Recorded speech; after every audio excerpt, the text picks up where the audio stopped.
Good evening, everyone. Welcome to this second COVID-19 and endoscopy webinar, free webinar, put on by the ESG. My name is Ian Gralnek, and it's my pleasure to moderate this second webinar. We did the first one about 4 or 5 weeks ago. It seems like it was about a year ago already. Time has been flying and things have been changing rapidly, really all over the world, but specifically the European continent. And we feel it is important, the ESG feels it's important to have a second webinar to update all of our membership on what we should be thinking about on COVID-19 and its impact on endoscopy and where we want to be heading over the coming months. Okay, so ESG offers webinars. We're actually doing webinars more frequently, but we believe it's important to do free webinars so we can give high quality presentations on hot endoscopy topics that will be given by world leaders in endoscopy. The webinar also gives you, the audience, an opportunity to interact. So you have the ability using Zoom to ask questions. I can forward these questions to our panelists tonight, and we can answer those questions during the discussion period. Next slide, please. We have a great panel tonight. Ulrike Bellenhoff, Pradeep Bandari, Alana Bigbo, Cesare Hassan, Maria Police, Thierry Ponchon, and George Webster are all joining here tonight. So we have a great variety of experts from all over Europe. So please enjoy the webinar. Please participate. If you have questions, please send them online and we'll do our best to get to them and get those answered. I'd like to now ask Dr. Cesare Hassan. He's going to give a brief presentation. We sent out, the ESG sent out a survey a few weeks ago to all of our individual members, about 2,500 individuals, asking questions specifically about COVID-19 and endoscopy. We had a very nice response rate of almost 600 respondents.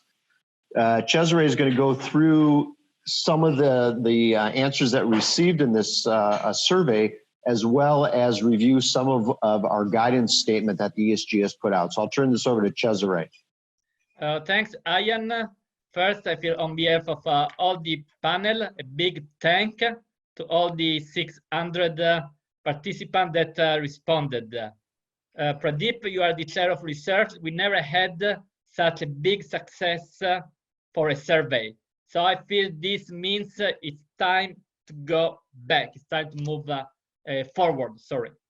Oh, hello, Thierry. So next slide. So the first chapter of this survey was on the triage of patients and personnel. Claire, go to the next. So this is the first statement. This is intended to protect the healthcare personnel, that is us and all the nurses, RIC, from COVID-19. But of course, this was done in the first phase when every day there was an increase. Now we are in a different phase where everyone is experiencing a trend down. But I feel we can somewhat adapt. So in this statement, we said that you need to contact the patient 1 day before. You may say 1 day is not enough if you do colonoscopy. You are right. But anyway, we said you need to contact before the patient comes to the endoscopy. And I want to see from the panelists if this is still true. And then we were provocative, or maybe we were visionary, because we put that you may consider testing or immunity, and there will be some big news for those who stay tuned to our webinar from our panel. I already know this news. Next slide. So this is what the community responded. Okay, I want to be honest with you. Okay, I'm not super happy. I'm not super happy that 1 every 2 centers in Europe actually are unable to contact the patient before it comes to endoscopy. I'm not happy for 2 reasons. First, because personally I still believe in triage. Maybe I'm stupid and we will see. Secondly, because when you contact the patient to know if he has symptoms, you can talk about indication. you can prioritize. If you don't talk with the patient, how can you prioritize? So I feel that this triage is more complex a procedure. It's not only today about safety, it's also about the efficacy. And then I'm also curious to know by Ulrike what the possible role of nurses in this complex triage can be. So next slide. Okay, so this is on what the triage should be based. Of course, symptoms and signs, but the main problem is the area. Because when we started IAN, there were some countries with widespread surge of the infection and some other countries with really no infection. Now it's the opposite. All the countries are high-risk countries, but now some countries are experiencing a dramatic decline of the prevalence of the infection. Today in Italy, we had four regions with 0 case. I repeat, in Italy, we have 4 regions with 0 case.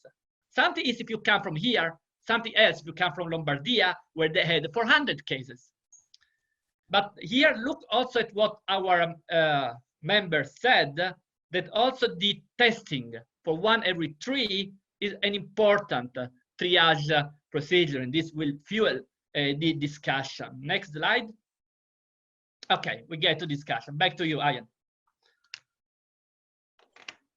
Thanks, Cesare. So I want to open this up, sort of this part 1 of the discussion. And there's a number of questions here, and we'll try and do this as a roundtable discussion. So can we really, at this point, rely just on symptoms for triage? Is this really adequate? And I think, Alana, I want to start with you. You're a specialist in both gastroenterology and infectious disease. Why don't you try and give us some perspective on that? Yeah, I think the answer is very simple. We know that 30 to 40% of patients with COVID-19 are asymptomatic. Some infectiologists or virologists say not all of them are asymptomatic. Many of them are pre-symptomatic before they develop symptoms. But in any case, not all patients with positive PCR swabs show symptoms. So for this reason, I think relying on symptoms alone is not adequate for triage. Ian, can I add something? Yeah, please. So, Alana, I fully agree with you. But anyway, I still want to know if the patient coming to my hospital has the fever or not, has Correct. the cough or not. Before I start an endoscopy, I want to know. I think things. And if the patient has fever and cough, yes, and he come for reflux, I'm not going to tell him, come next day, or if you come, I go away. I mean, you understand, Alana? Okay. Yes, I understand fully well. I think the point I'm trying to make is not to rely on symptoms alone, but also to speak with the patients, to take the history. So let me ask from the UK, Pradeep and George Webster, what are you doing right now? Are you still using triage by history the day before endoscopy, the day of endoscopy? Pradeep, why don't you start off? And it depends on how you are processing these patients in terms of triage just by clinical symptoms, testing on top of that or not. So we are doing clinical triage as well as testing. And at the moment, because we're doing a standard RT-PCR test, which takes about 48 hours or 24 hours to be reported, so we are contacting the patients at least 72 hours in advance. We do the test, we ask all the relevant questions, and then we contact them again after we get the results and decide whether we lose that slot and get someone else in that slot, or we carry on and endoscope the patient. So we're doing well ahead in time. So, but aren't patients giving you problems? We were discussing this offline earlier. If you test them 72 hours before, don't they have to be in self-quarantine then before they come to endoscopy? That's a very good point. In UK, the recommendation is that patients should be self-isolating a week before their endoscopy appointment. Wow. So, yeah, it's very hard. Wow. It's very difficult to maintain that, but that is the official line. I don't think people can manage that, but officially that's what every patient is being advised. Before any elective procedure that requires you coming into hospital, you need to self-isolate for a week.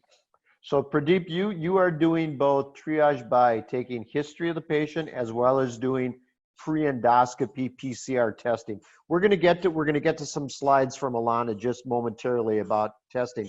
George in London, are you doing likewise? Not all. Every patient is having a symptomatic triage. Not all patients are having antigen testing swabbed prior to endoscopy, although that's the most units are moving in that direction.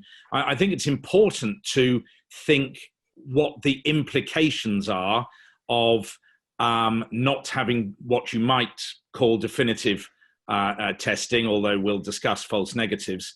And actually the BSG Endoscopy Committee has put out, I think, a very useful document defining how staff should respond to the type of triage that has been carried forward, in the sense that if one is not relying upon antigen testing and is just relying on symptoms, then the false negative triage that presents requires a higher level of PPE for staff than might be considered if the patient has had not only symptomatic assessment, but also antigen testing within the couple of days prior to their endoscopy. So I think it's very important as we move forward that we are considering not only the safety for the patient, but also for the staff.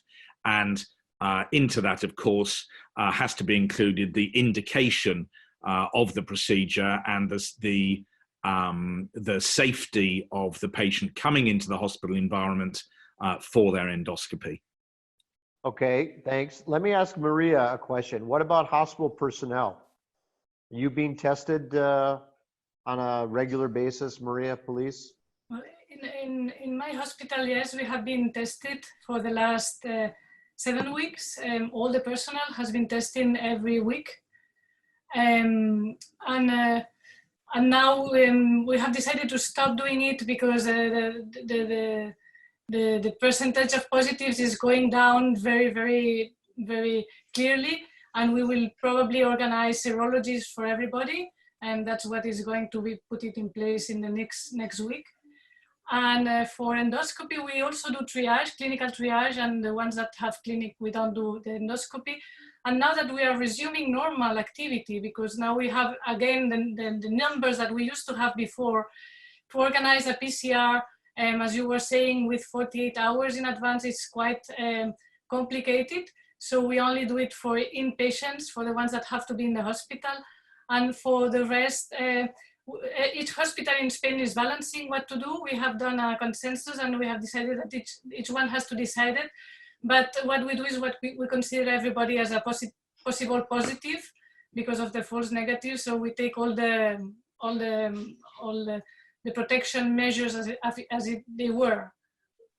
In our hospital in London at UCH, during the peak of the outbreak, clearly we had a very restricted endoscopic practice, but on assessing 215 patients, only 3 within the following 14 days developed any COVID type symptoms. That was not with, clearly that does not take account of patients perhaps with asymptomatic disease, but it suggests that at that time with that patient population, the rates of COVID were low. There have been actually a number of comments. I can't get to all of them, but there have been a number of comments from the audience basically saying that given the current situation, a lot of places are basically treating all patients coming for endoscopy as they're potentially positive. And that's how we need to act towards them. Anybody disagree with that on the panel? Yeah, I mean, I partially disagree, okay? You want to consider all as high risk, okay, but this must not be an excuse not to do triage.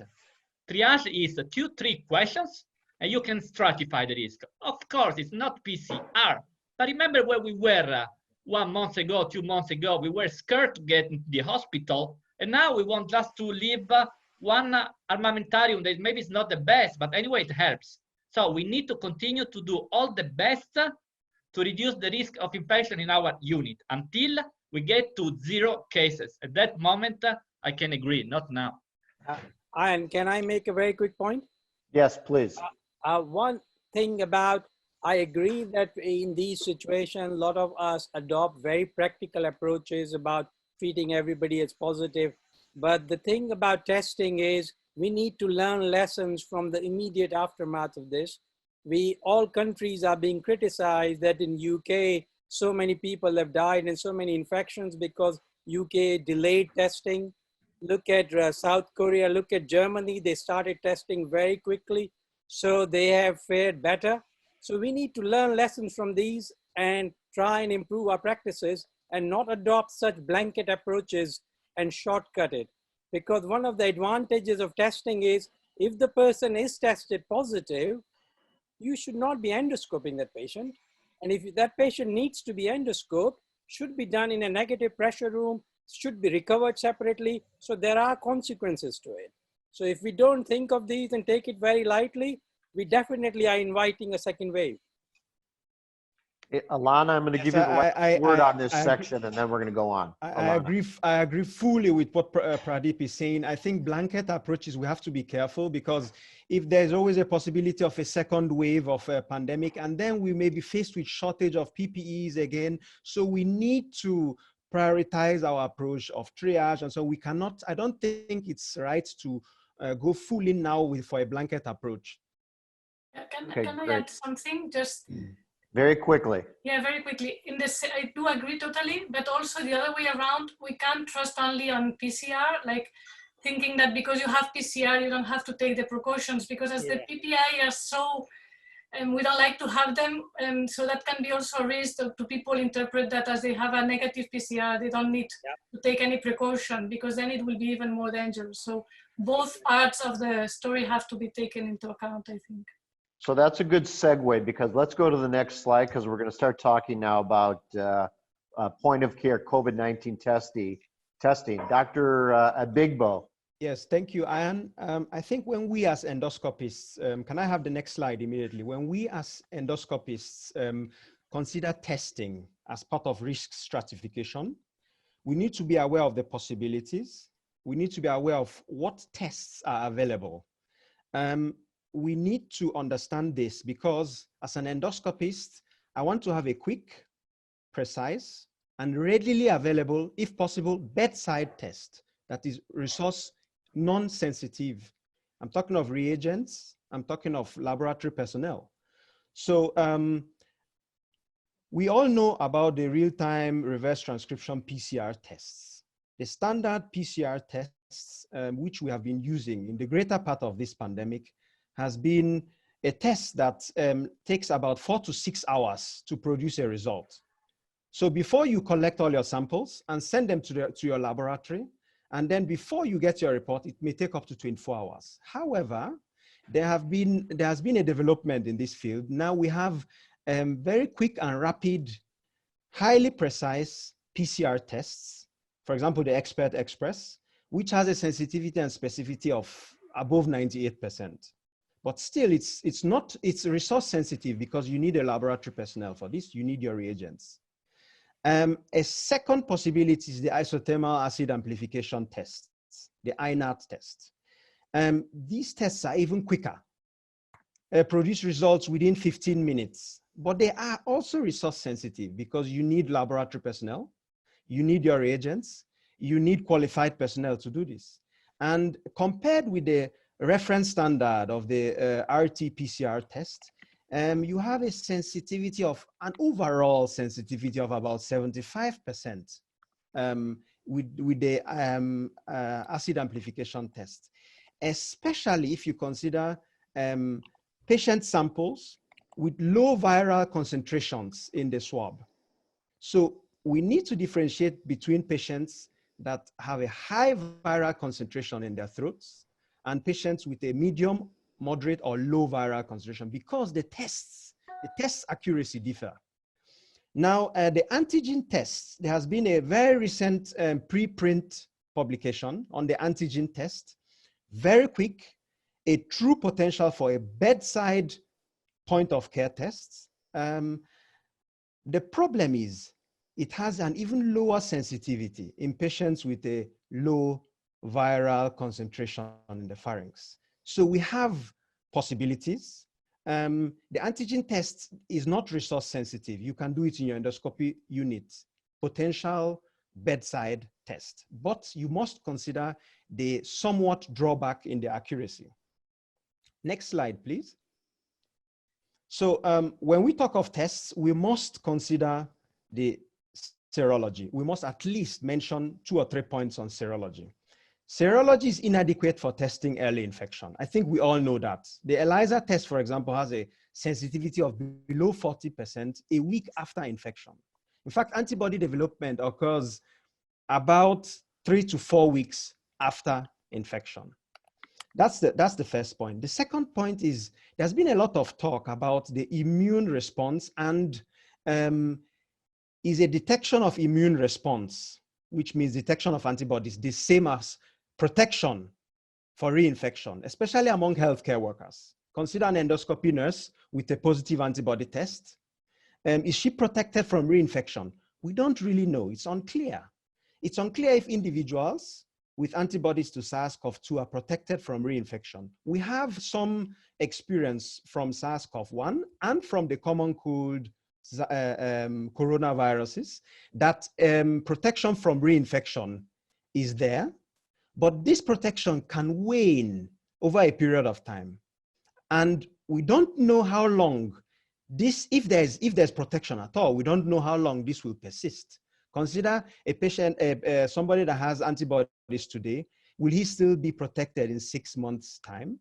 If you remember how it is with the hepatitis B immunization, you can measure your titer. If your titer is between 10 and 100, you have a certain level of protection between 100 and 1,000. If it's above 1,000, you don't need to think about it for the next 10 years. We don't yet have this experience for the current SARS coronavirus. Thank you, Ian. Okay. Alana, thank you. Can we go to the next slide? I'd like to invite Thierry Ponchon to talk a little bit about an extension of what Ilana has been talking about. Thierry, are you there? Yeah, of course, yes. Can you hear me? Very well. Yeah. Perfect. So I think this is an important question. Of course, a particular case, but I want to thank the French Society of Digestive Endoscopy to produce a guideline, and especially Stanislas Chaussat, who is the chairman of this society. And the question was when to perform endoscopy in a patient who had been infected by COVID. In fact, first point, nota bene one, to be considered as ill, you cannot rely on serology, as reported by Alana, okay? So only PCR tell that a patient cannot transmit the infection to another one, okay? Only PCR. Second point, if you have a virus, if you detect the virus, does not mean that the virus is still alive. So viral carriage is different from variability. So it is also important. And so we know viral carriage, but we don't know variability so much because it does need culture. So now, if you look at the viral carriage in oropharyngeal secretions, you see that the maximum duration of a carriage is 45 days. 45 days. And it is correlated to the gravity of the disease. If you look in the stools, the maximum duration is 35 days. And more if you have a diarrhea. And in fact, maybe contamination from stool fecus has not been demonstrated, but virus can survive in the stools and can still be liable. So taking into account this, the French Society, next slide, decided that we consider the same, on the same level, upper GI endoscopy, despite, yes, it does produce aerosol, gastroscopy, upper GI, EUS, ESCP endoscopy, and we consider the same lower GI endoscopy because of the risk of viral variability. And to take some distance, we postpone 2 months, we postpone the examination, 2 months following the first symptoms of COVID. If the underlying disease becomes symptomatic, of course, and then there is maybe a risk to miss a cancer, etc. Only 1 month, but we perform PCR first. And of course, if it is urgent, then we need to follow the circuit dedicated to COVID patient. So it's quite clear and quite simple, and I recommend ESGE to adopt also this guideline. Just one point concerning testing. Just today or yesterday, testing, PCR testing is mandatory when you want to have an endoscopy in a French hospital. Mandatory. And in my unit, we are using Express. So with high sensitivity. And so then, I think in this case, we perfectly manage the patient, especially because we still have a problem to take the same number of patients in the unit of hospitalization than in the past. We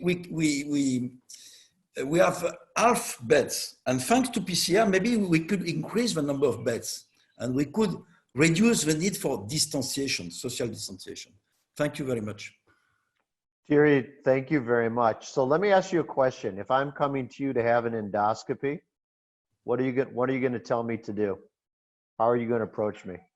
But first, but you want to have an endoscopy? First, of course, depending your case, but if you really need an endoscopy, symptoms and PCR, and using Express. And then if you are PCR positive, you follow the circuit of COVID. If you are not, you follow the regular circuit.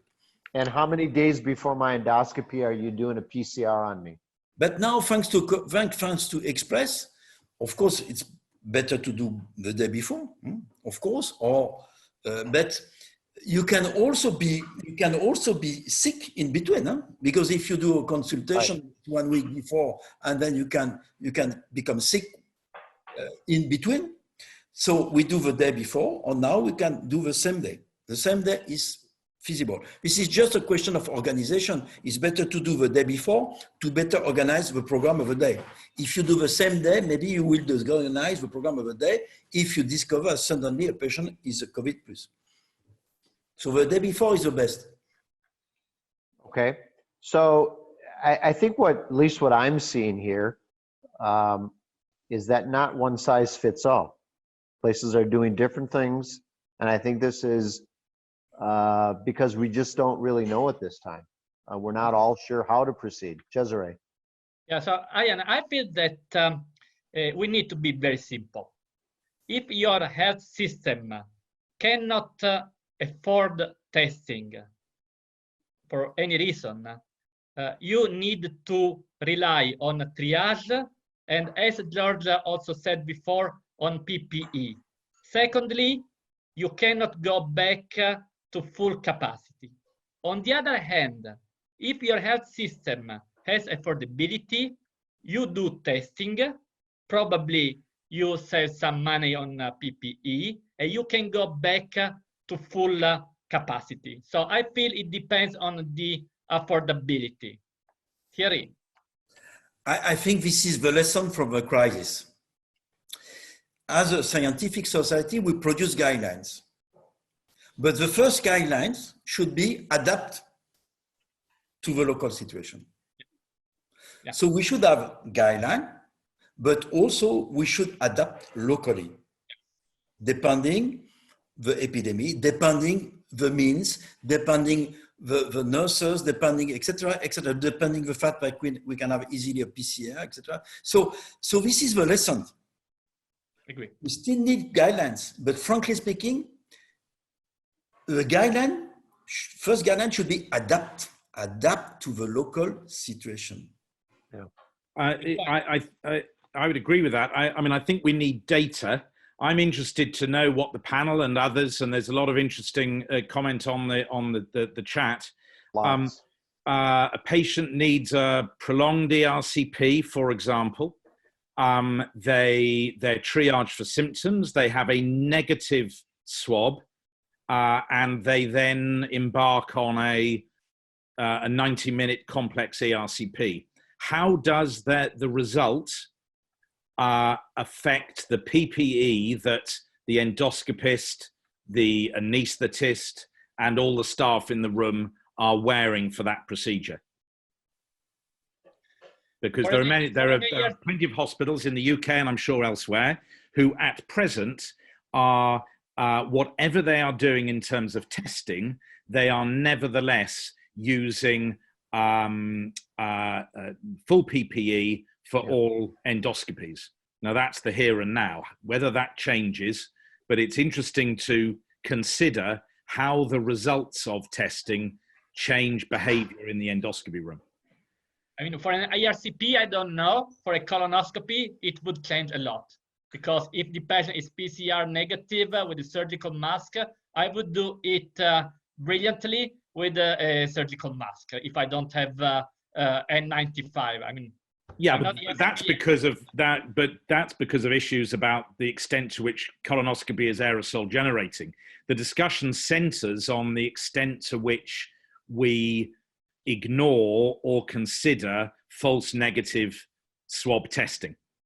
Yeah, I agree with you, George. I think this is a very important point because you can have a false sense of security just because you are doing PCR. And when the prevalence of the disease goes down, the possibility of false negatives increases. So, and you have to take that into account all the time. I don't think you can just rely on the PCR. And sorry, with information we have now, maybe in 6 months we have more information, but right now we have to be very careful, I think. So, George,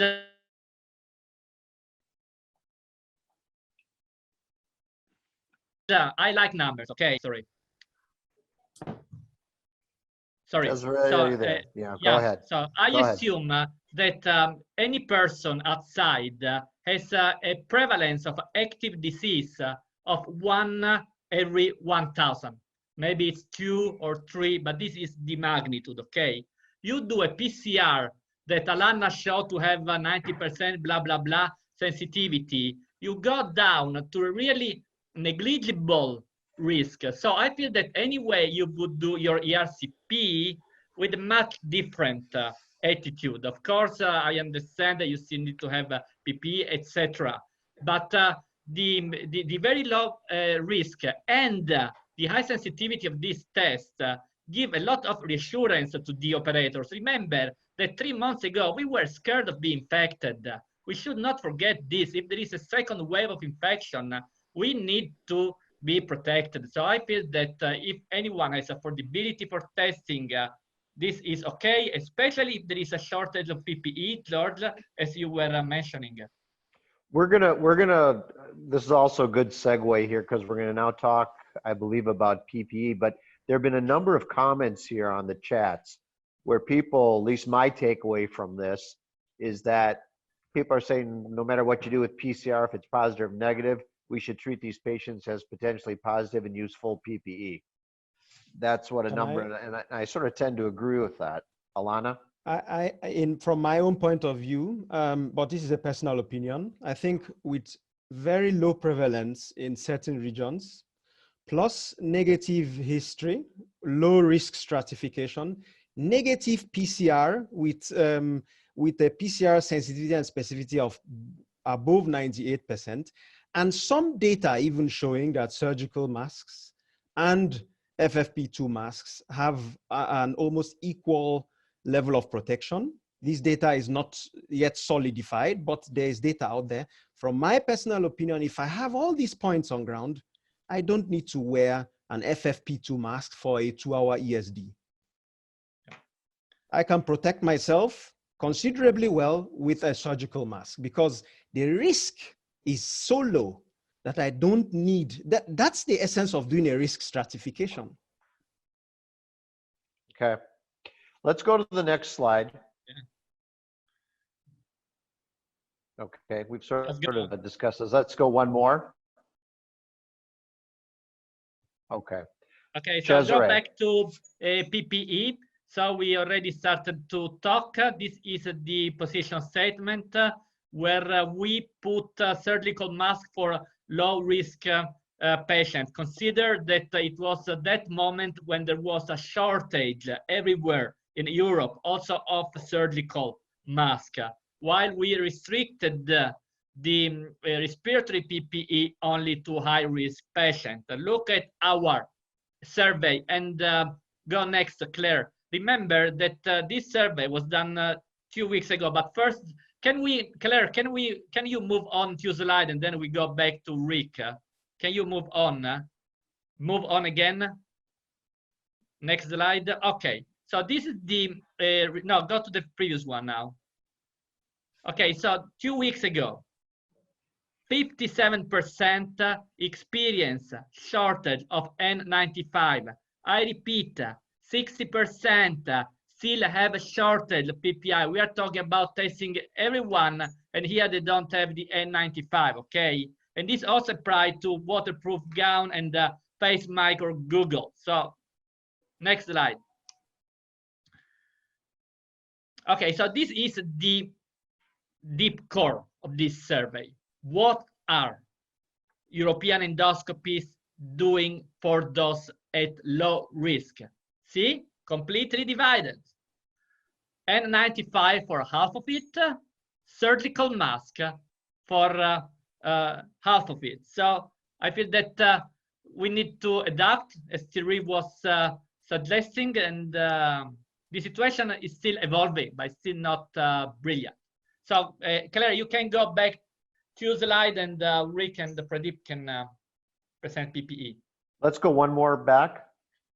Okay, great. So this is just, Ulrike, maybe you can speak to this.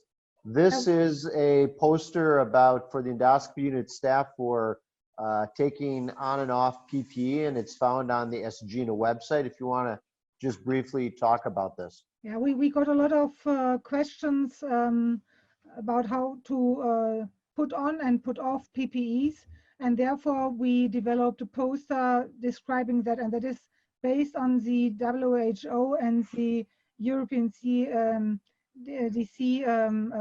recommendations, and not on repeat articles. So we described there how to put on and off the PPE and have a more a version with more explanations and a short version, and you find that on the ESGENA website. The question is, what is the difference between the different levels of PPE? And you should, of course, wear the gowns and the gloves, and the only thing is the difference with the mask. And I'm also really a fan of having these shields to protect your face. And so if you use that, then the difference between the surgical mask or the FFP2 mask is not so high. Thanks, Ulrike. Let's go to the video now. Pradeep Bandari put this video together. Pradeep, maybe you want to give a brief intro before we run it? Well, yeah, when this COVID crisis started, and all this was very new to us, so we developed a training session within our department. So we developed a video related to that, and then we glossed it up and submitted for Video GI publication. So I'll share an excerpt of that with you. If you run the video, please. Basically, the key for prevention is donning, which is putting on the PPE. Which is an area where we're going to put all our PPE safe, because we can't keep this inside the endoscopy room because it will get contaminated. So I'll put the shoe cover on my shoe before moving on to put the rest of the PPE. Wash my hands with the spray for 30 seconds. So we'll put some gloves now. And once the gloves are on, I'll wear the apron. Using this water repellent aprons, which should cover me completely. So once the apron is on, I'm now ready to put my mask. We are fortunate enough to have these FFP3 masks, which has been pre-fitted for me, so I know exactly how to put it on. So I just need to squeeze this in to make it airtight. So we'll get the cap, and we're using these visors now to protect our face. They can be cleaned and reused. Finally, I put on an extra pair of gloves.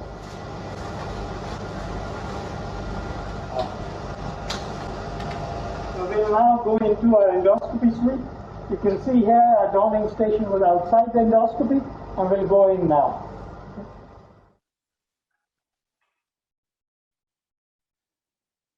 Before this crisis, the room used to be full of accessories, extra furniture, recording equipment, stacks, all kinds of things. So it was a pretty crowded room. But now you can see that the room is pretty much empty, apart from the stack, the screen, and the scope that's required to endoscope the patient, and the diathermy machine. So now I've finished the endoscopy procedure. So traditionally we would remove all our gloves and aprons in the room, but now we do not do that. Now we go to a dedicated doffing room, which is being developed purely to take our PPE off in a safe way without contaminating the environment. So here we have 8 stations where we will sequentially take off all our PPE. And finally wash our hands and exit from that door. So we should not touch the gloves from outside. Hook your finger inside the glove, pull it off there. Here we just use some gel. Here my hands are sterile now. I'll take my goggles, the visors, and put it in there. The next station is where we take our gown and apron off. First thing is to pick up your gown like this and roll it in like this so that the droplets don't fall off. And then we take this and we need help from behind. So somebody takes that string off, the whole thing comes off like this and we go straight in. I will now take off my second pair of gloves and then we gel our hands again for 30 seconds. So this is the station where we take mask and hat off. The best tricks to use is hook our fingers into the mask, bend over and drop everything straight in, keeping the specs on. And I'll now wash my hands for 30 seconds with soap and water. So once you wash your hands, you can see I came into the doffing room from this door, which is leading to the endoscopy room, so we cannot go back in there. We have to exit out from another door straight into the clean area. So I'm now going to leave the doffing area through the separate door, straight out into the corridor. So that's the best way of doing things. And as you can understand that not everybody can have a dedicated doffing station, donning station, and all those. So there will always be regional variation of it. Pradeep, I want to thank you because in one of the questions of the survey, 70% of the responder did not have a proper training on how to use PPE. So I guess that this video was really timing and may make a difference. So move to the next. Next again. Okay, so this is the question that was already addressed partially. So is the risk the same for any endoscopy as we assume in our position statement? Actually, there is quite a clear choice that upper endoscopy, including ERCP US, is at higher risk than lower. And for longer duration, the risk is higher as much as for those with orotracheal intubations, although this can be discussed. So guys, here in Europe, people don't feel that upper and lower endoscopy are exactly the same in terms of COVID-19. Next slide, I feel it's back to Ian. Yeah, back to Ian. Okay, thanks. And Pradeep, very nice job with the video. So, is there still shortages going on? We're not experiencing, at least in our unit, and I haven't heard from other places here in Israel, of ongoing any types of PPE shortages. As the situation stabilized in France, Spain, and Italy? You're shaking your head no, Cesare. Yeah, we still have a shortage. No. Maria, what about you and Thierry? We are not having shortage anymore. Sometimes one day with something, but we don't have shortage. Thierry? Same for us. Okay, okay. I think we also need to mention of the shortage of reagents for testing and the shortage of swabs. So that's a good point. Special swabs. So this has to be mentioned. It's not PPE directly, but if we do a general testing, we have to consider the possibility of shortage of such reagents. You are a rich country. You have a shortage of reagent, where in Italy we have still shortage of PPE. Thierry Ponchon. The main problem we have now is shortage of sedation or sedative medications, propofol, midazolam. It's a major problem because there is a major competition with USA, Brazil, etc. because they still need a lot of propofol for the resuscitation unit. And 70% of the compounds are produced in China and India. And in France, this is our main problem in all regions. And we are not so sure to perform endoscopy next week or in 2 weeks because of this lack of sedative drugs. So let me ask Thierry, what percentage are you back in terms of capacity? Are you at 50% right now, higher, lower? 50, we are 50% in the unit. We are thinking to go to 75% next week. But our problem is really the shortage of propofol. Okay. Maria, I think you wanted to say something? No, I was saying we have the same path and we don't have the shortage. Because we do 100% propofol, so it's curious. I will ask the anesthetist how they do it. Let me ask another question to the panel. Who is adapting their endoscopy technique to reduce the risk of the endoscopy unit personnel? There was a comment from somebody in the audience saying that actually what it looked like for upper endoscopies, they put 2 surgical masks on the patient. They cut a slit in the 2 surgical masks and passed the gastroscope through the surgical masks. Anybody else doing anything like that? We're not. It makes sense. It makes complete sense. It's very interesting. Anybody else hear of something like that? Yeah, I use water in colonoscopy. Okay. What we are doing is something that the dentist people are doing, is to give the patients some hypochlorite to in the mouth before the procedure, because that helps to clean from the viruses that can be in the mouth. That was something that dentistry do, and we also do it in endoscopy. I don't know if it's working, but I think it's an easy tip and very cheap.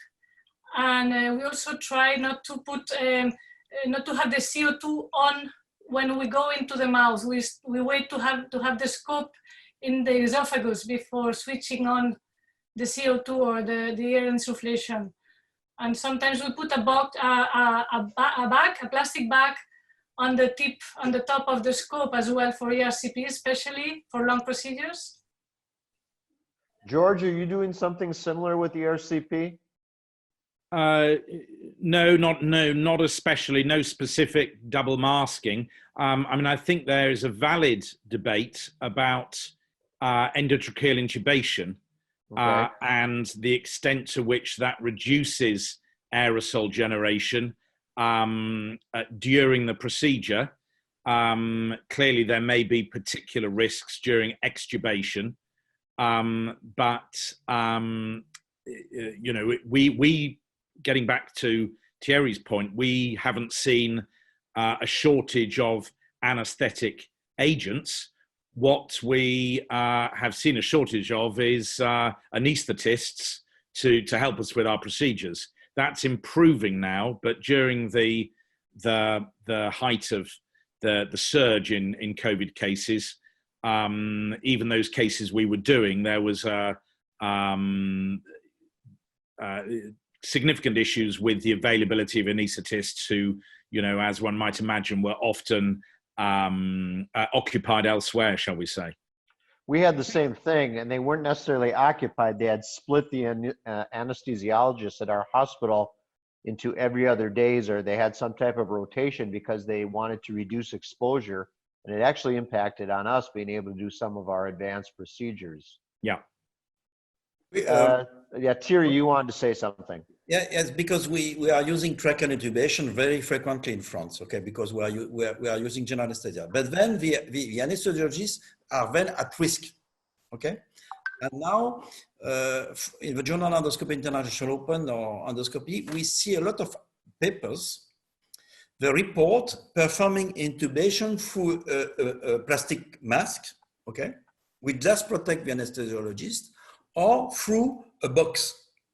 A box made of plexiglass, which also, so there are plenty of ideas which emerge now to protect the staff, and especially the anesthesiologist. Yeah. Somebody sent a comment in. Interestingly, they don't routinely give IV sedation prior to gastroscopy. They used to use lidocaine throat spray. They've stopped doing that because of the risk of potential infection, and they actually give their patients now a gargle that I assume they gargle and either spit out or swallow. I'm not sure. So interesting ways around the world about what's being done. I want one last thing, one question. Anybody using negative pressure endoscopy rooms at all?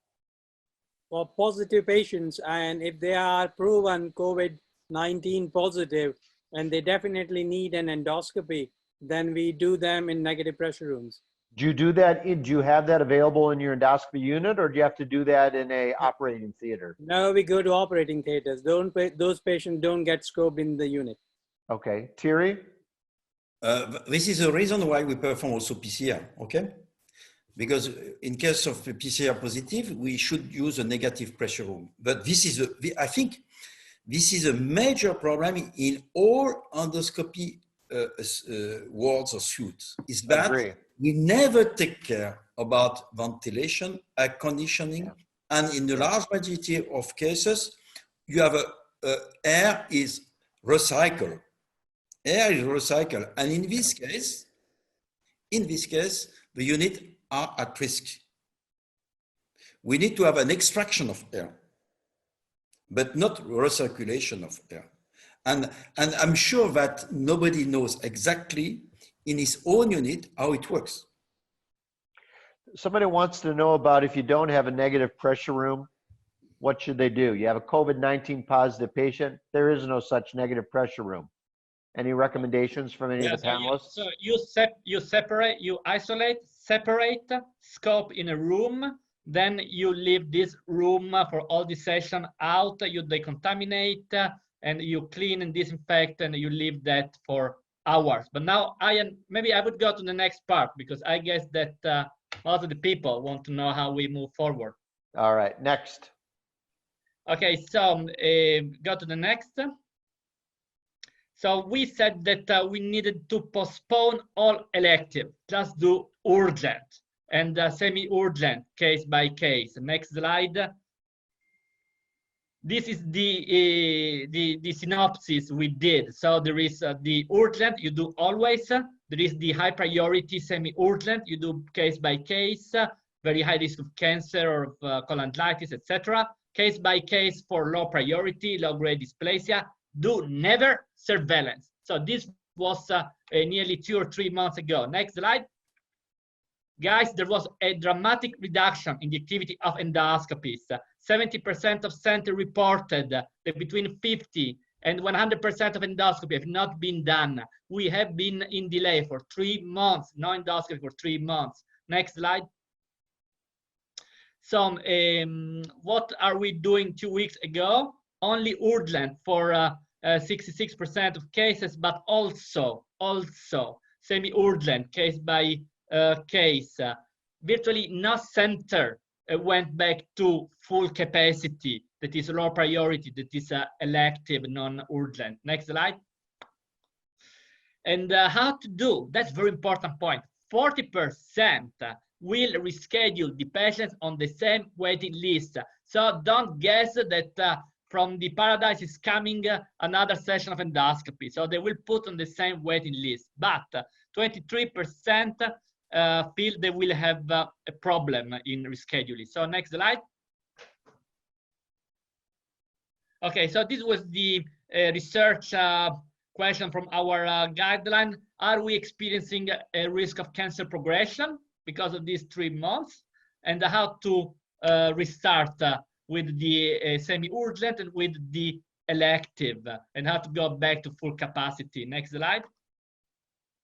Okay, I am back to you. So can we start moving forward, George? I would change a question. Can we? Well, we have to, you know, and I think that what we probably all recognize, both within our societies but also in our endoscopy units, is that closing it down is more straightforward than opening things up again. You know, it's very easy for us to keep in place within endoscopy these very tight restrictions. But of course, and you made this point, Ian, we are 3 months in with very little screening colonoscopy, no surveillance colonoscopy. You know, we need to reflect on the fact that, say, surveillance endoscopy is done for a reason, and that is to check that the patient has not developed a cancer in the interim. It's very tempting to, as we say, kick the can down the road and think that, well, those patients are not important now, they can wait. But of course, that just builds in massive capacity issues down the line. So it's not whether we can move forward, we have to move forward. But very carefully, we have to move forward. Maria, how are you doing anything to organize extra endoscopy sessions, Saturdays, Sundays, after hours in the evenings? What are you thinking about doing? No, not at all. But what we did that I think will make a big difference, and maybe it's a good gain from this crisis, is that we had to revise all the endoscopies that were at home during those weeks. We had to revise all the procedures that were unscheduled. That was almost 3,000. So we had to go through all of them one by one and revise the indication and to prioritize them. And we have discovered that 20% were not indicated. They were bad indicated. So, and we also have established a new flow to use FIT for prioritizing the symptomatics. And we are considering that maybe we have to be doing that all the time, and that we have to reorganize and resize our endoscopies. And well, that's my personal opinion, but I think that nurses can have a special role here, and maybe we have to learn to have them in our units, helping us to go through all these cases. And this is maybe one good thing that will come out from this crisis, because we really need to choose the ones that will need an endoscopy if we don't want to work on Sunday. Thierry. Can I have Thierry and then Pradeep. Basically, in our unit, we had 5 endoscopy suites, and we have now gone back to open all 5 suites, and still we are only delivering less than 40% of the volume that we were delivering before. So we are massively inefficient because of PPE, donning, doffing, tool down time in between. So this is a serious. Thierry. The problem is that we should do in 7 months or in 6 months what we are used to do in 9 months. Okay. We're not as efficient. We can't be as efficient. It's impossible. And of course, first of all, we need to think more about surveillance. Huh? Do we need to increase the interval of surveillance of patients in general?